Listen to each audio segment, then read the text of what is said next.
avant de nous rassembler ici, de nous rencontrer. Le feedback qu'on avait reçu justement sur vos attentes portait sur le fait que oui, ça vous intéressait de vous concentrer notamment sur l'évaluation de l'environnement favorable. C'est une petite présentation que nous avons faite à Séoul. Il y a des gouvernements et aux coordinateurs nationaux de pays partenaires et qui examine, si vous voulez, les raisons pour lesquelles l'évaluation de l'environnement favorable et l'environnement favorable ont été mis, je dirais, ont émergé comme concept.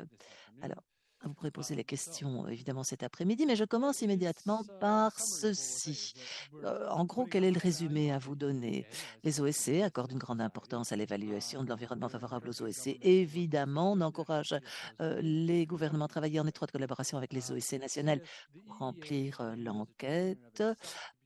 Il s'agit d'un outil qui peut catalyser, qui peut établir un dialogue avec de nombreuses parties prenantes pour faciliter l'engagement des OSC dans le processus général de suivi et la mise en place de l'agenda du programme d'équipe-efficacité. Et alors, le suivi n'est jamais qu'une première étape. Les actions de suivi des conclusions et des résultats de l'évaluation sont tout aussi importantes, sinon plus que l'évaluation elle-même. La simple production des données, ce n'est qu'une étape, c'est l'utilisation des données, ce qu'on en fait de ces données et de ces informations qui est finalement primordial. Alors, tout ceci est lié à l'initiative thématique sur l'environnement favorable aux OSC qui cherche à mettre en œuvre les résultats du suivi au niveau national. Bon, alors, quelques-unes des hypothèses de travail sur l'environnement favorable et les OSC, eh bien, ça nous ramène à Accra, je crois. Troisième forum au niveau, non? Accra 2008, où pour la première fois, les OSC sont reconnus en tant qu'acteurs du développement à part entière. Première fois inscrite au programme d'action. Le rôle des OSC dans la coopération au développement est également reconnu comme étant non pas un simple gardien de la mise en œuvre des projets, mais un rôle beaucoup plus vaste et multiforme. C'est avec 20% de l'APD qui est acheminée par leur intermédiaire. Elles assurent vraiment la coopération au développement aussi. Et 20%, quand on parle de 20%, on parle quand même d'un montant de plusieurs milliards. Les OSC, quant à elles, ne sont pas les gouvernements, elles sont tout à fait distinctes des gouvernements. Et donc, on doit comprendre leur approche en ce sens également. Ensuite, l'évaluation de l'environnement favorable du PMCED est un outil particulièrement précieux pour toutes les circonscriptions du partenariat. Avec 4 éléments fondamentaux de l'évaluation de l'environnement favorable. D'abord, les différents acteurs, 4 modules. Il y a des modules complémentaires, mais je pense que tout à fait franchement, je dirais que ce qui est probablement le plus important, le premier module, c'est un module qui porte sur l'implication des OSC par l'appropriation démocratique par le pays de stratégies nationales de développement. Les gouvernements consultent-ils les OSC dans leur programme, dans leur planification de stratégie nationale? Deuxième modèle, ce sont les OSC et leur propre efficacité. Répondent-elles à leurs engagements par rapport à l'agenda de l'efficacité? Module numéro 3, les prestataires. Et là, c'est quand même un petit peu dangereux ici. Les prestataires veillant à ce que les OSC soient en mesure de fonctionner en tant qu'acteurs du développement indépendant à part entière. Essayent-ils d'influencer ce que les OSC font? Enfin, module 4 est probablement le plus important, qui est de veiller à ce que l'espace civil et les conditions favorables soient préservés par des lois et des réglementations. Sont-elles maintenues? Sont-elles respectées? Y a-t-il des procédures de recours en cas de violation? C'est le module numéro 4.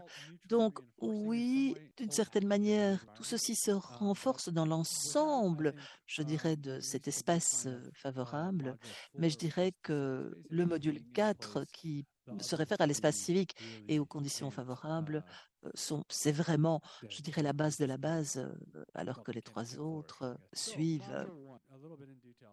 Module numéro 1. Le module numéro qui nous donne une image du niveau d'inclusion, d'appropriation démocratique, de la planification, du développement national au niveau national, avec l'accès à l'information pour participer aux consultations est essentielle, mais la capacité des OSC à comprendre et à utiliser l'information l'est tout autant.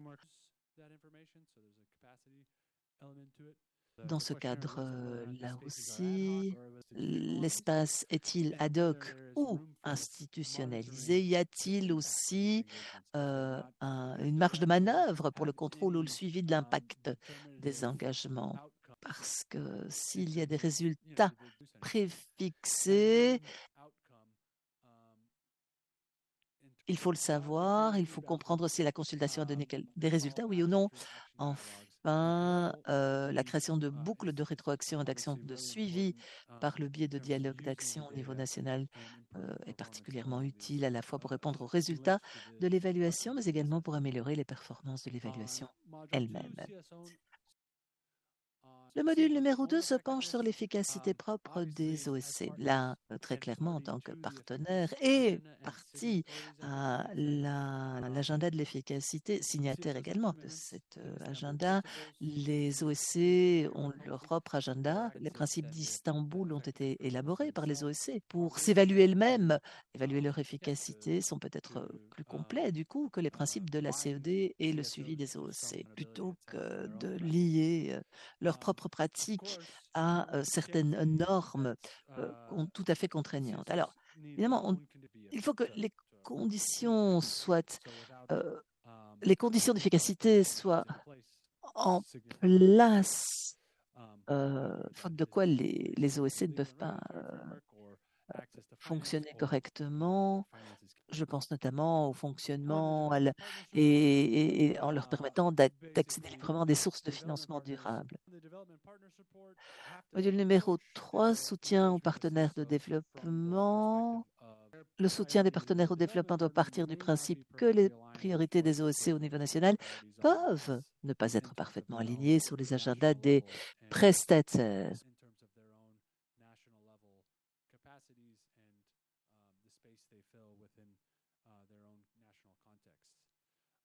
Toutefois, ces bailleurs de fonds, ces donateurs peuvent jouer un rôle essentiel dans le soutien de l'environnement favorable au niveau national, avec un peut-être lien à une conditionnalité dite positive, parce que ils financent également directement les OSC au niveau des pays. Donc, il y a là un rôle extrêmement important qui peut être joué par les partenaires au développement. Et vous vous souviendrez peut-être que au sein du cadre de l'OCDE, on a un instrument juridique pour guider le comportement des bailleurs de fonds grâce à leurs propres ressources, mais aussi grâce à leur engagement avec les gouvernements. C'est ce qu'on appelle la recommandation du CAD sur la société civile et nous avons mis dans cette recommandation beaucoup de choses. On insiste beaucoup. Quand on parle maintenant du module numéro 4, il faut reconnaître que les systèmes des OSC mis en place, notamment au niveau local, je parle de systèmes financiers, systèmes de management, de gestion, peuvent ne pas, je dirais, correspondre au système des donateurs, notamment quand on parle avec les organisations de terrain, leur système de comptabilité n'est pas forcément aussi sophistiqué. Dans le module numéro 4, cadre juridique et réglementaire, c'est vraiment l'aspect le plus important. S'il y a un cadre juridique et réglementaire solide, c'est ce qui fait qu'il y a un environnement favorable aux OSC. C'est en l'absence de ces cadres juridiques et réglementaires.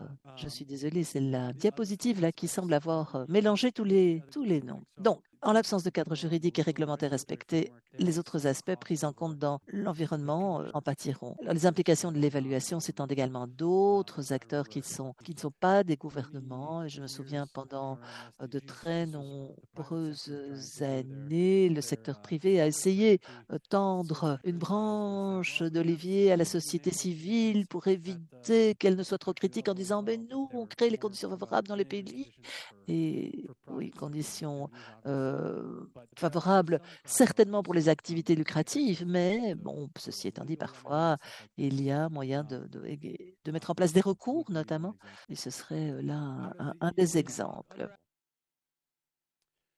Comment cet environnement favorable peut débloquer d'autres aspects de l'agenda? L'environnement favorable doit être considéré comme un complément du reste du cadre de suivi. Avec une obtention de bons résultats, l'environnement favorable qui devrait entraîner un plus grand engagement de la société civile dans les autres aspects de l'agenda de la CED. L'amélioration de l'environnement favorable à la société civile devrait idéalement conduire à une participation plus engagée, mais également plus constructive des OSC, qui peuvent jouer alors un rôle de catalyseur et débloquer tous les autres volets de l'agenda de la CED. Clairement, un environnement favorable à la société civile devrait se traduire par une plus grande appropriation démocratique des plans de développement nationaux, de partenariats plus inclusifs, une transparence et une responsabilité accrue et un cadre de résultats plus solide. Donc, alors, pas sûr de devoir répéter, mais dans quelle mesure peut-on contribuer au processus de suivi? En gros, les OSC sont en première ligne, surtout lorsqu'il s'agit du déploiement de la coopération au développement. Les expériences de ces OSC sont uniques et offrent une perspective différente, souvent basée sur des relations directes avec les personnes les plus marginalisées, les plus éloignées d'emploi. Les OSC génèrent leurs propres preuves sur la base de réalités auxquelles elles sont confrontées. Les preuves produites par les OSC peuvent contribuer à une plus grande transparence, à une meilleure protection des droits de l'homme. Et ces preuves et cette expérience dépassent le cadre de l'environnement favorable et peuvent profiter aux pays suivants. Alors, nous avons aussi, et ceci vient du troisième cycle de suivi et porte sur l'engagement des OSC et le rôle de la POD, enlever les barrières, améliorer la responsabilité. Ah non, ça vient de notre examen V et R, permettre à la société civile d'accompagner la société, améliorer les mesures de transparence, de responsabilité, permettre un soutien qui va vraiment mettre la société civile en mesure, qui renforcera les capacités de la société civile, améliorera la qualité de sa participation, élaborer des cadres de résultats par pays des plans de développement national avec la participation, les apports et les contributions de la société civile organisée. Et voilà ce que nous pouvions dire ici.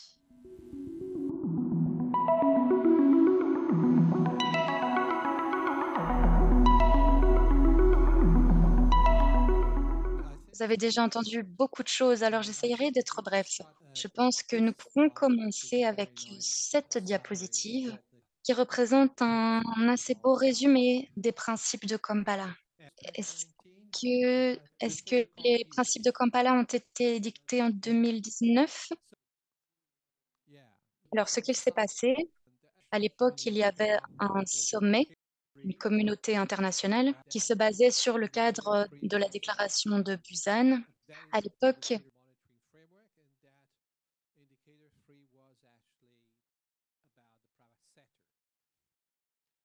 il était clair que l'indicateur 3 n'était pas efficace, n'était pas productif. Alors, il a fallu environ 5-6 ans pour édicter les principes de Kampala. Moi, je dirais que ces principes ne sont pas si différents des autres principes d'efficacité. Le premier principe est la propriété des pays. Le principe numéro 2, l'impact des résultats et des objectifs. Le principe 3, les partenariats inclusifs. Ici, je trouve ça très dur d'évaluer les différences entre ces principes et les principes de base de Busan. J'attire également votre attention sur le fait que ces trois notions informent la façon dont les différents acteurs travaillent avec le secteur privé, la façon dont les gouvernements travaillent avec le secteur privé. Alors, de manière pratique, nous voyons les différents segments. Alors, nous avions raison, les principes de Kampala ont été lancés en 2019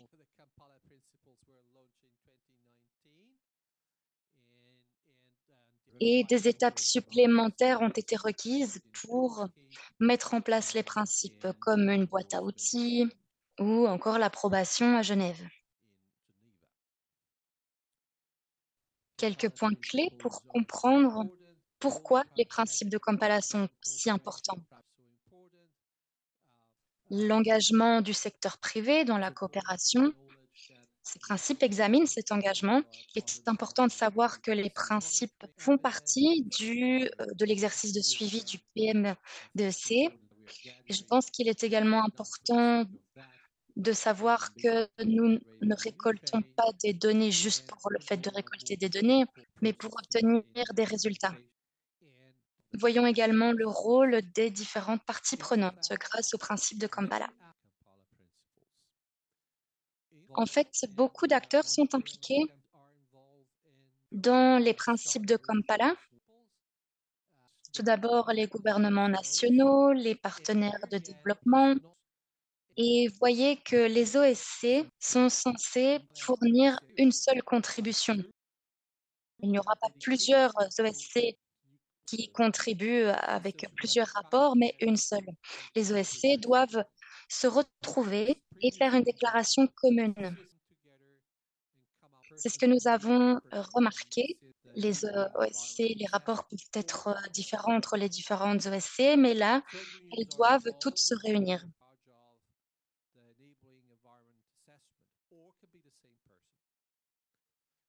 Les syndicats sont également impliqués dans les principes de Kampala.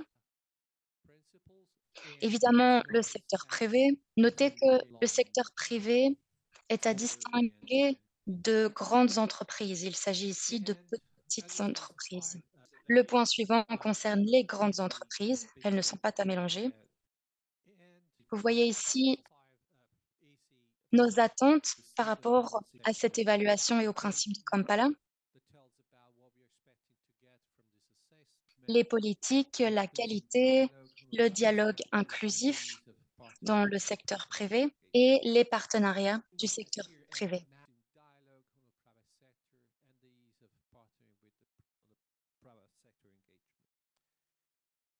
J'aimerais ici noter, et Matt et Clarisse, corrigez-moi si j'ai tort, cette évaluation ne se concentre pas réellement sur la conformité,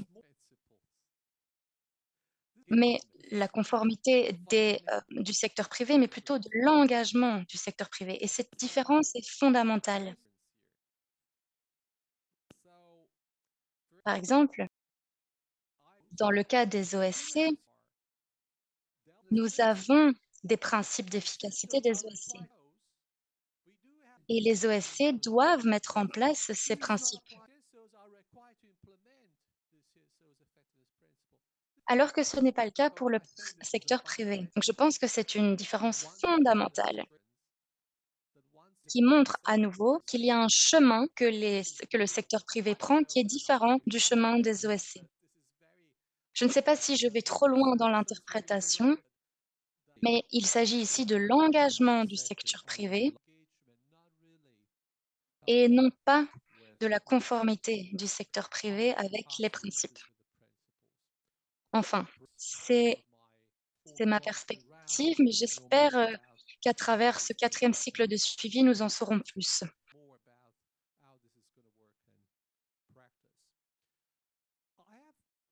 J'ai une question pour vous qui se base sur mon expérience. Dans mon pays, en Italie, la législation italienne inclut les CSO, les OSC, pardon, et les secteurs privés dans le terme d'acteurs.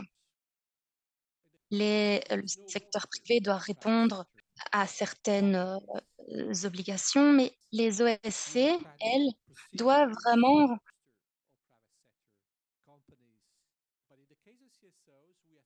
suivre des procédures bureaucratiques très compliquées.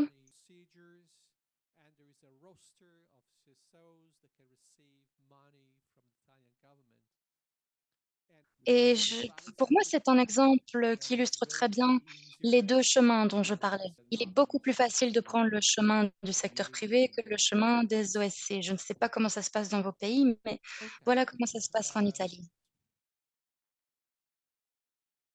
Voici ici des questions plutôt que nous devrions poser, que nous devrions nous poser au sein de nos discussions. Est-ce que les gouvernements s'engagent? Est-ce que les OSC s'engagent? Ce sont des points dont il faudrait discuter.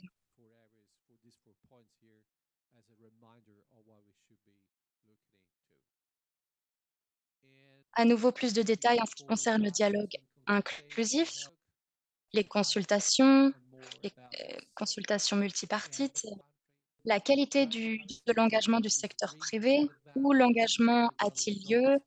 Est-ce qu'il mène à des résultats?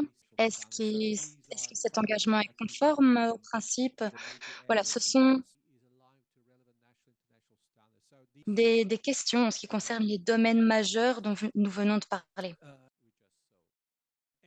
Voici ici un beau résumé en ce qui concerne les données probantes que nous espérons récolter à travers ce processus. Vous voyez les différents acteurs à différents stades de l'évaluation. Voilà, c'est fini. J'ai promis que je serai bref.